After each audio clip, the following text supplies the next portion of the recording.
Hello बच्चों, Avon tutorial में आप लोगों को बहुत बहुत स्वागत है। आज हम लोग आप लोगों से डिस्कस करने वाले हैं क्लास 10 सीबीएसई बोर्ड का जो 2024 का पेपर है, इसका पूरा वेटेज के बारे में बताने वाले हैं। किस चैप्टर से कितने मार्क्स का आने वाला है और कितना किस चैप्टर को एफर्ट देना है। तो आइए सबसे पहले हम चलते हैं, देखते हैं कि सबसे पहले जो हमारा पेपर होगा वो कितने सेक्शन में डिवाइड होगा। पहला क्वेश्चन हमारा है, तो हमारे पास आंसर है कि हमारे जो सेक्शन होंगे वो ए बी सी डी और ई, 5 सेक्शन में आपके डिवाइड होंगे। सेक्शन ई जो होगा, ए होगा, वो एमसीक्यू होगा और कितने मार्क्स का टोटल होगा 20, और एक मार्क्स मतलब एक क्वेश्चन कितने नंबर का होगा, 1 नंबर का होगा। दूसरा हम बात करते हैं सेक्शन बी, ये very short answer type question होगा।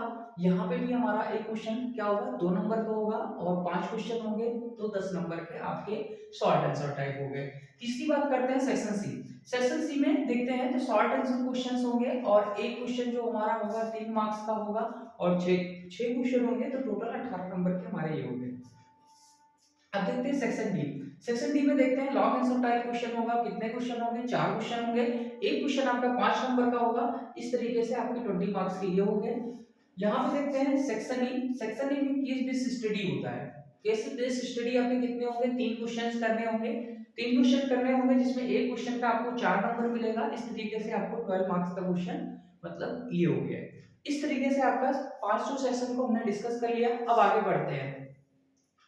आगे आप देखिए चैप्टर वाइज। चैप्टर वाइज में किस चैप्टर से कितना क्वेश्चन कितने नंबर का आने वाला है।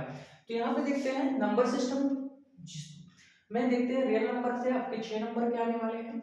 दूसरा है अलजेब्रा। अलजेब्रा जो है, अलजेब्रा में हमने 4 पार्ट, अलजेब्रा में हमारा 4 चैप्टर आता है। कौन?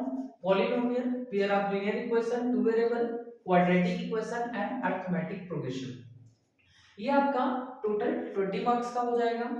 फिर हम देखते हैं कोऑर्डिनेट ज्योमेट्री। कोऑर्डिनेट ज्योमेट्री जो है आपका 6 नंबर का होगा।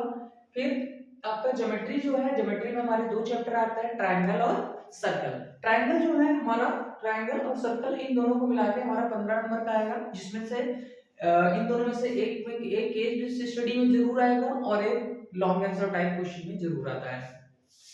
अब ट्रिग्नोमेट्री की बात करते हैं। ट्रिग्नोमेट्री आपको 3 पार्ट में मिलेगा। इसमें इंट्रोडक्शन ट्रिग्नोमेट्री, जिसमें आप लोगों ने नॉर्मल फार्मूला पढ़ा होगा, p by h v by h, वो वाला है। फिर ट्रिग्नोमेट्रिक आइडेंटिटी, जिसमें आप आइडेंटिटी बेस्ड क्वेश्चन, ये थोड़ा लॉन्ग टाइप में होगा।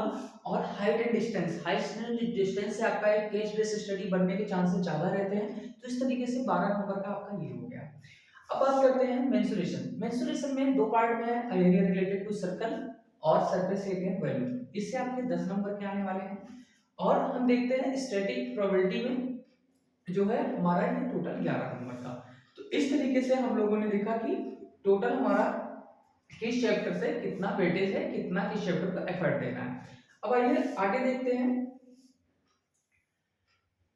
यहाँ पे देखिए नंबर सिस्टम से जो आया हमारा, एक मार्क्स के हमारे 3 क्वेश्चन होंगे और 3 मार्क्स का एक क्वेश्चन होगा। एक मतलब एमसीक्यूज एक मार्क्स के, जिसमें आपके क्या होंगे, 3 क्वेश्चन हो जाएंगे एमसीक्यूज के और एक क्वेश्चन आपका 3 नंबर का होगा जो कि आपका 6 नंबर का हो गया।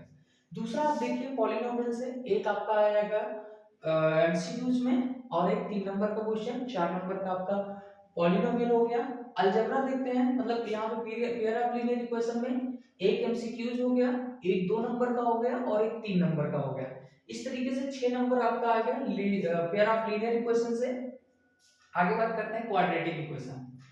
क्वाड्रेटिक इक्वेशन एक आपका एमसीक्यूज आएगा और एक आपका 5 नंबर का आएगा। मैंने पहले बता दिया था कि क्वाड्रेटिक इक्वेशन से आपके 5 नंबर के क्वेश्चन आना तय होता है। तो जो आपके 6 नंबर के ये हो गए। अब और हाँ, जो इसमें क्वाड्रेटिक इक्वेशन में आएगा, ये आपका जो वर्ड प्रॉब्लम नहीं होता, आपने वर्ड प्रॉब्लम जो पढ़ा होगा वहां से आएगा। फिर बात करते हैं अरिथमेटिक प्रोग्रेशन। अरिथमेटिक प्रोग्रेशन में आपका सीधा एक केस बेस शायद 5 नंबर का आता है, कभी कभार केस बेस स्टडी भी दे देता है, बट यहाँ पे आपका 5 नंबर का आपका है, मतलब 5 मार्क्स का है आपका टोटल। अगला है, क्योंकि यहाँ पे गलत हो गया, यहाँ 4 मार्क्स का होना चाहिए, केस बेस स्टडी ही ज्यादातर आता है, तो यहाँ पे थोड़ा सा रॉन्ग है। उसके बाद देखते हैं क्वाड्रेंट ज्योमेट्री। क्वाड्रेंट ज्योमेट्री में हमारा 2 क्वेश्चन हमारे एमसीक्यूज में आ रहे हैं और एक क्वेश्चन हमारा और आया कि 4 मार्क्स का। 4 मार्क्स का हमने क्या डिस्कस किया था? हमने डिस्कस किया था केस बेस्ड स्टडी, जिसमें 3 क्वेश्चन होते थे, एक क्वेश्चन 4 नंबर का होता था। तो एक केस बेस्ड स्टडी और 2 एमसीक्यूज क्वाड्रेटिक ज्योमेट्री से आपके आएंगे। अब ज्योमेट्री की बात करते हैं। ज्योमेट्री में हमने पढ़ा था ट्रायंगल। ट्रायंगल में आपके 1 नंबर का मतलब एमसीक्यूज एक आएगा और एक 2 नंबर का मतलब शॉर्ट आंसर टाइप क्वेश्चन आएगा, और आगे आपका जो एक लॉन्ग आंसर टाइप का क्वेश्चन है एक आएगा। अब सर्कल से देखते हैं। सर्कल से एक आपका हो गया जिसमें नॉर्मल एंगल पूछेगा जो एमसीक्यूज में होगा, एक 2 नंबर का क्वेश्चन होगा, और एक आपका होगा 3 मार्क्स का क्वेश्चन। इस तरीके से आपके 6 नंबर, 3 2 5 और एक 6 नंबर के हो गए। अब यहाँ से देखते हैं इंट्रोडक्शन ट्रिग्नोमेट्री। इसमें से आपके जो 3 नंबर के होंगे एमसीक्यूज होंगे जिसमें वैल्यू पुट करनी होंगी, एंगल की वैल्यू पुट करनी होगी, और यहाँ पे एक 2 नंबर का और एक 3 नंबर का। इस तरीके से 8 नंबर आपके इंट्रोडक्शन हो गए। आइडेंटिटी बेस से आपका कुछ नहीं आ रहा है क्योंकि सिलेबस में बिल्कुल खास नहीं है। उसके बाद हाइट एंड डिस्टेंस में देखिए। हाइट एंड डिस्टेंस में आपका एक नंबर एक क्वेश्चन आएगा जो कि केस बेस्ड स्टडी से मैंने बात की थी 4 नंबर का। तो 4 नंबर का आपका केस बेस्ड स्टडी से हाइट एंड डिस्टेंस से आएगा। अब एरिया रिलेटेड टू सर्कल की बात करते हैं तो एक आपका एमसीक्यूज हो गया और एक आपका शॉर्ट आंसर टाइप मतलब 2 और एक 3 नंबर के आपके ये क्वेश्चन हो गए।